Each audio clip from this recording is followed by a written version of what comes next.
Hello प्यारे बच्चों, Lakshman classes में आपका स्वागत है। हम लोग आवर्त सारणी पढ़ रहे हैं और आज हम देखेंगे इसमें एस ब्लॉक एलिमेंट्स के बारे में कि एस ब्लॉक एलिमेंट्स कौन कौन से होते हैं। तो बेटा आवर्त सारणी में जो वर्ग संख्या 1 और 2 है उनको ही एस ब्लॉक के एलिमेंट्स कहते हैं। तो वर्ग संख्या 1, वर्ग को हम इंग्लिश में क्या कहते हैं? ग्रुप। ठीक है बेटा, तो ग्रुप संख्या 1 देखते हैं। ग्रुप संख्या 1 है, उसमें हाइड्रोजन रखा गया है हा, ली, ना, के, रव, कश, फरियाद, यही तो है बेटा। और ग्रुप नंबर जो ग्रुप नंबर जो 2 है, ग्रुप नंबर 2 वो होता है बेटा मांगे, कार, स्कूटर, और बाप क्या हो गया इनके? बाप हो गया राजी। तो बेटा ग्रुप नंबर 1 और ग्रुप नंबर 2 जो है ये एस ब्लॉक के एलिमेंट्स हैं। ठीक है, तो इनके परमाणु क्रमांक बेटा क्या होता है? हाइड्रोजन का होता है 1, लिथियम का होता है 3, इसका होता है 11, इसका होता है 19। ठीक है, अगर परमाणु क्रमांक आपको मान लीजिए याद नहीं है तो हम क्या काम करेंगे, एक ट्रिक से हम जो ट्रिक का नाम है मतलब मैजिक नंबर, वहां से हम इसके एटॉमिक नंबर निकाल सकते हैं। ठीक है ना बेटा, देखो मैजिक नंबर जो होते हैं वो होते हैं 2, 8, 8, 18, 18, 32। This is called magic number. ठीक है बेटा, मैं लिख देता हूँ, साइड से लिख देता हूँ मैजिक नंबर क्या होते हैं। बेटा देखो, जो मैजिक नंबर जो होते हैं ना, मैं यहाँ लिखता हूँ मैजिक नंबर। जो मैजिक नंबर होते हैं, मैजिक नंबर जो मैजिक नंबर होते हैं वो होते हैं 2, 8, 8, 18, 18, 32 और 32। This is called magic number.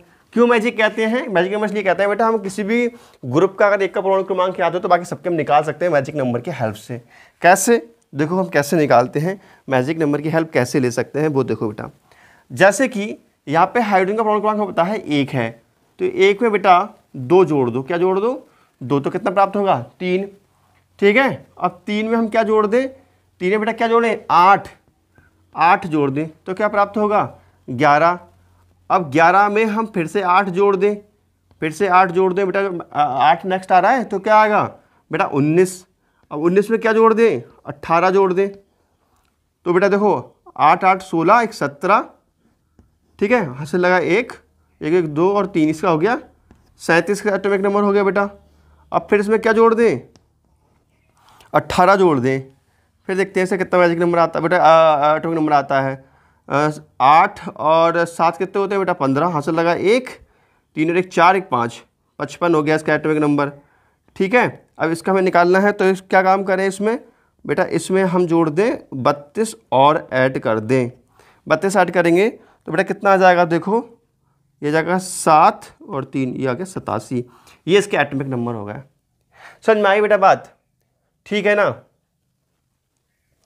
अब इसके ये एटॉमिक नंबर हमने निकाला, इसके हमने एटॉमिक नंबर निकाल लिया, इसके भी एटॉमिक नंबर निकाल, देखें कितना आया। अच्छा देखो इसका होता है बेटा, कितना होता है एटॉमिक नंबर वैसे इसका? देखो हा, ही, ली, बी, एटॉमिक नंबर होता है इसका 4।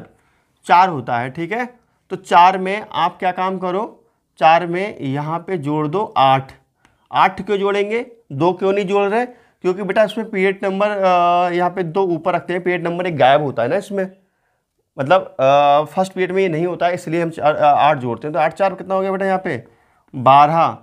ठीक है, अब 12 में हम फिर से 8 जोड़ दें तो कितना आ जाएगा यहाँ पर? 20। अब 20 में हम क्या काम करें, इसमें हम जोड़ दें 18। ठीक है, तो बेटा ऐड करो, कितना आएगा? 8 आएगा, मतलब ये आ जाएगा 38। ठीक है बेटा, अब इसमें 18 और जोड़ दें तो 8 दूनी 16, हासिल लगा 1 और 1, 4, 1, 5, ये आ जाएगा इसका 56। अब बेटा इसमें 18 और जोड़ दो। ठीक है, 18 नहीं 32 जोड़ेगा बेटा। अब कितना जोड़ेगा? 32। जब 32 जोड़ेंगे हम तो ये हो गया 8 और 5, 3, 8, 88 हो गया इसका। ठीक है, इस प्रकार हमने एटॉमिक नंबर निकाल लिया है। चलो अब इसका हम इलेक्ट्रॉनिक विन्यास लिख के देखते हैं कि इलेक्ट्रॉनिक विन्यास क्या होगा। तो बेटा इलेक्ट्रॉनिक विन्यास लिखने के लिए, ठीक है बेटा देखो आप लोग ना ऐसे 2 पॉइंट बना के तब लिखने आगे लिए। ठीक है, इसका इलेक्ट्रॉन विन्यास हाइड्रोजन का होता है 1s2, 1s बन आएगा। क्या आएगा हाइड्रोजन का बेटा? 1s1। इसका क्या आएगा इलेक्ट्रॉनिक विन्यास? फिर इलेक्ट्रॉनिक विन्यास का क्या आएगा? 3 है ना, तो 1s2 2s1, इसका इलेक्ट्रॉनिक विन्यास अच्छा क्या आएगा, 1s2 2s2 2p6 3s1। अच्छा एक चीज़ तुम्हें समझ में आ रही है बेटा, देखो एक चीज़ और देखो। अच्छा जो अक्रिय गैसें होती हैं उनका इलेक्ट्रॉनिक कॉन्फिगरेशन क्या होता है, उनका परमाणु क्रमांक क्या होता है। देखो बेटा परमाणु क्रमांक देखो अक्रिय गैसों के लिए, तो ही नी अर कर एक्स रन। ही नी अर कर आए, तो ही नी अर कर एक्स रन, ही नी अर कर आए एक्स रन मर गए भग गए। ठीक है बेटा, इसका परमाणु क्रमांक कितना होता है, इसका होता है परमाणु क्रमांक, इसका होता है 2, इसका कितना होता है 10, इसका 18 होता है, और इसका कितना होता है बेटा, इसका होता है 36। ठीक है, इस प्रकार के एटॉमिक नंबर होते हैं। फिलहाल इनका हम यूज करेंगे, हम बता रहे हैं। तो देखो इसको हम शॉर्ट में कैसे लिख सकते हैं, इसको तो ऐसे लिखना है, इसमें तो कुछ करना ही नहीं है।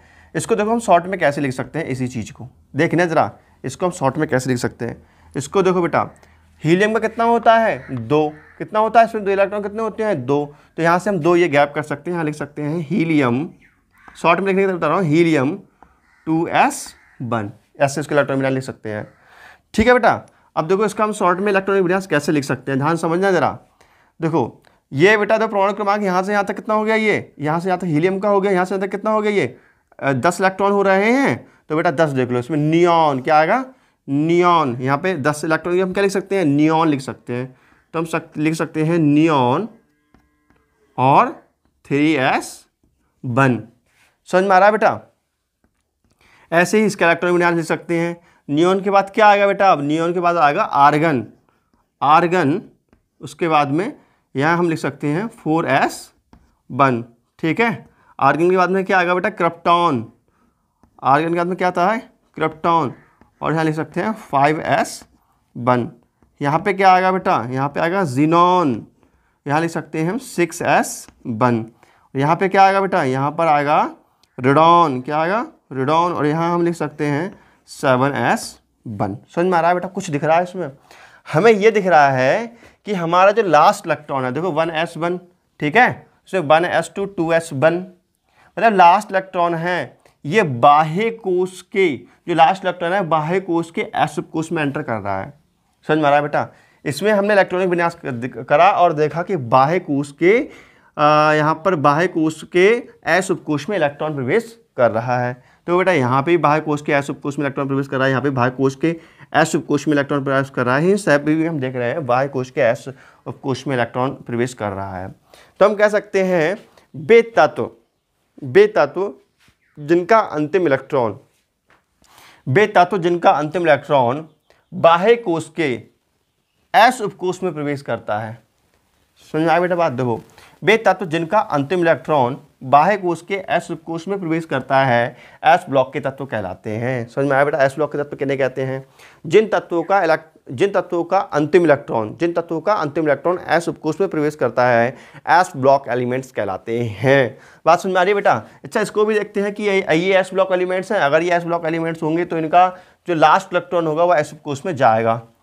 ठीक है बेटा, तो देखते हैं इनका लास्ट इलेक्ट्रॉन कहाँ जाता है। तो 4 हैं, तो 1s2, ठीक है बेटा, क्या लिखेंगे यहाँ पे 1s2 और 2s2, इसको लिख सकते हैं बेटा 1s2 2s2 2p6 3s2।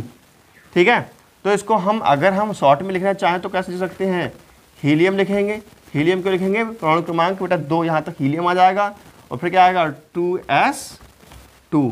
ठीक है, तो इसको हम कैसे लिख सकते हैं, ये जो या लिखा हुआ है, ठीक है बेटा, इसको हम कैसे लिख सकते हैं या करके, देखो इसको हम लिख सकते हैं नियॉन, बेटा यहाँ से यहाँ तक का नियॉन आ गया, देखो परमाणु क्रमांक 10 हो गया, यहाँ से यहाँ तक का नियॉन, परमाणु क्रमांक 10 हो गया ना, यहाँ से यहाँ तक को नियॉन लिख सकते हैं इस चीज़ को, ये हो गया नियॉन। ठीक है, और 3s2, नियॉन 3s2, और इसको कैसे लिख सकते हैं बेटा, इसको लिख सकते हैं तो बेटा ही नी, यहाँ आएगा अर कर एक्स रन। इलेक्ट्रॉन लिखने का शॉर्टकट तरीका है बेटा, और बड़ी क्लासों में ऐसे लिखेंगे हम लोग, इंटर वगैरह में ऐसे पढ़ते हैं हम लोग। ठीक है, इसको हम लिखेंगे 4s2, या क्या आएगा 5s2 6s2 और 7s2 लगती है, जो वायु और नमी के संपर्क में आने पर विस्फोट उत्पन्न करती है और जलने लगती है। ठीक है बेटा, और जलने लगती है। इसी कारण इसे मिट्टी के तेल में डुबोकर रखा जाता है। इसी कारण इसे मिट्टी के तेल में डुबोकर रखा जाता है। Point clear. अब बेटा पोटेशियम पे मैंने स्टार लगवाया था, पोटेशियम के बारे में देख लो, पोटेशियम के बारे में देख लो, इसके बारे में बताने वाला हूँ बेटा। तो पोटेशियम भी बहुत सक्रिय धातु है, पोटेशियम भी बहुत सक्रिय धातु है, ये भी बहुत तेज क्रिया करता है। तो इसी कारण पोटेशियम को हम क्या काम करते हैं, पोटेशियम को भी हम मोम में लपेट कर रखते हैं, मोम में अगर, क्योंकि मोम में लपेट के नहीं रखेंगे बेटा तो ये क्या करता है, ये भी नमी से और वायु से क्रिया करके विस्फोट उत्पन्न करता है, आग जला सकता है। तो इसलिए इसको हम इसको मोम होता है ना, मोम मधुमक्खी वाला मोम में लपेट कर रखते हैं। आपके मन में एक प्रश्न आता होगा, सर ये बताओ पोटेशियम को मोम में लपेट कर रखते हैं, मिट्टी के तेल में क्यों नहीं रखते? बेटा बात यह है ना कि जो पोटेशियम जो होता है,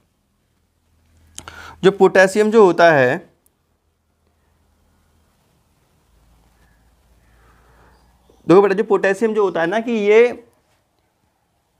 पानी में डूबता नहीं है जल्दी, पानी में नहीं, मिट्टी के तेल में पोटेशियम डूबता नहीं है। तो मैं अंदर डालोगे तो ताकि ऊपर आ जाएगा, तो इसको मिट्टी के तेल में डूबने में प्रॉब्लम आती है, इसलिए इसको मोम में लपेट के रखते हैं कि इसको ऑक्सीजन भी ना मिल पाए, नमी भी ना मिल पाए। ठीक है ना, तो समझ में आ गया बेटा बात। पोटेशियम क्या करते हैं, हम मोम में डुबो कर रखते हैं, ये लपेट कर रखते हैं। ठीक है, तो बेटा पोटेशियम का हम लिखेंगे, नई पॉइंट से नई लाइन बना करके लिखो। पोटेशियम को मिट्टी के तेल में डुबोकर नहीं रखा जाता है, पोटेशियम को मिट्टी के तेल में डुबोकर नहीं रखा जाता है, इसे मोम में लपेट कर रखते हैं, इसे मोम में लपेट कर रखते हैं,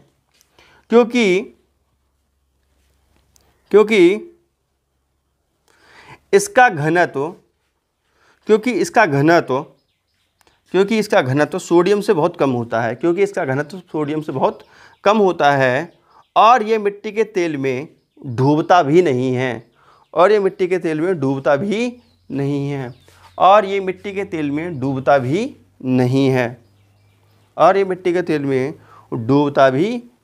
है, बेटा मुझे उम्मीद है कि आप लोगों को समझ में आ गया होगा। ठीक है, अच्छा एक क्वेश्चन और बनता है कि ऐसी कौन सी धातु है जिसे हम चाकू से बड़ी आसानी से काट सकते हैं, केक की तरह? ऐसी कौन सी धातु है जिसे हम आसानी से काट सकते हैं केक की तरह, बड़ी मुलायम धातु होती है? तो बेटा ये पोटेशियम और सोडियम इतनी मुलायम धातुएं हैं कि चॉकलेट की तरह बड़ा मुलायम होती हैं। ठीक है, जैसे पनीर वगैरह होता है, ऐसे बड़ी मुलायम होती है, तो इनको चाकू से आराम से काट सकते हैं ना। तो नई लाइन से लिखो बेटा, नया पॉइंट को, सोडियम और पोटेशियम ऐसी धातु हैं जिन्हें हम आसानी से चाकू से काट सकते हैं, केक की तरह काट सकते हैं,